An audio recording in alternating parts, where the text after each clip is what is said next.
Bibilad mo natin to sa araw kasi itatanim natin siya mamaya. Walang tsunila. Tatanim natin siya mamaya, guys. Para may gulay tayo sa bahay. Siya sa likod.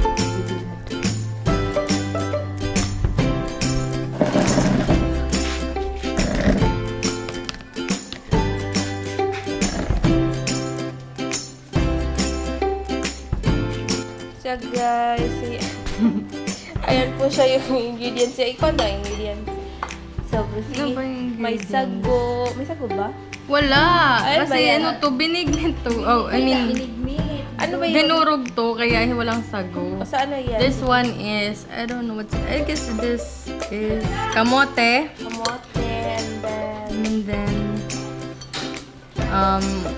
sticky rice. Tapos, yun lang ata. Hindi ko alam. Masarap siya, guys. Promise. Mas masarap siya kaysa sa Sa binignit. binignit. Pareha Mas bet ko tayo. to. Ako din. Mas bet ko yan. Kasi hindi ako mahilig sa sago eh. At kahit Oh. sabi tayo. Kain tayo, guys, ng pansit at Hi everyone! So, wala po tayong magawa. Kaya magtatanim tayo ng sili. Ito ko yung sili.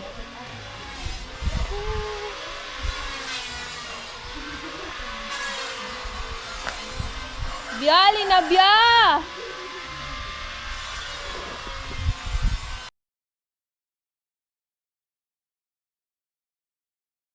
Magtatanim.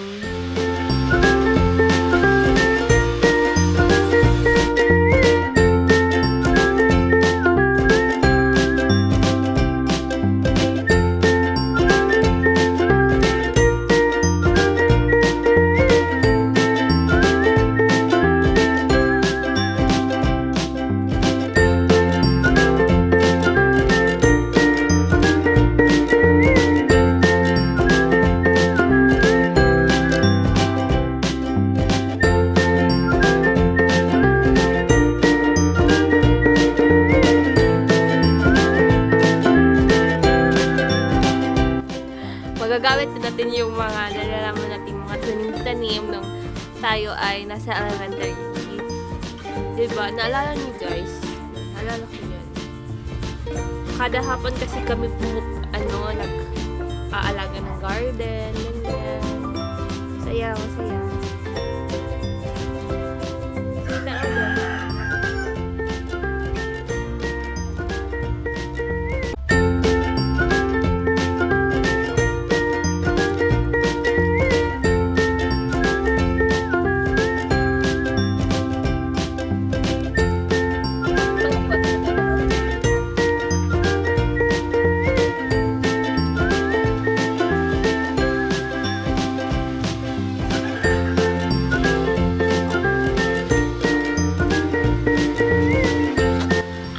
Guys, ito, alam niyo ba to? Ito ay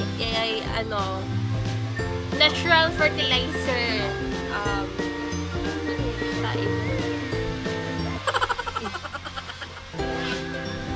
Tain po to ng kalabaw.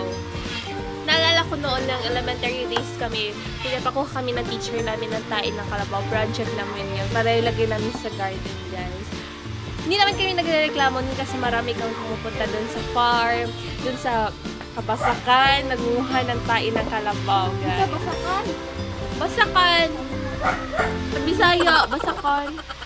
Oh, me! So, hi guys. So, oras natin ngayon is 5 p.m. and magluluto na tayo ng magpe-prepare na tayo ng dinner natin kasi ano siya, mataas kasi yung proseso niya para maluto. Kung naalala niyo, bumili ako ng mga sangka para sa vegetable lumpia. Yun ang gagawin natin yun ang gagawin natin, guys, ngayon. Kaya, let's go! Para matapos na to. So, guys, ito po yung gagawin natin vegetable lumpia. Ewan ko. Feel ko marami na to guys. It's in. Marami na to magagawa.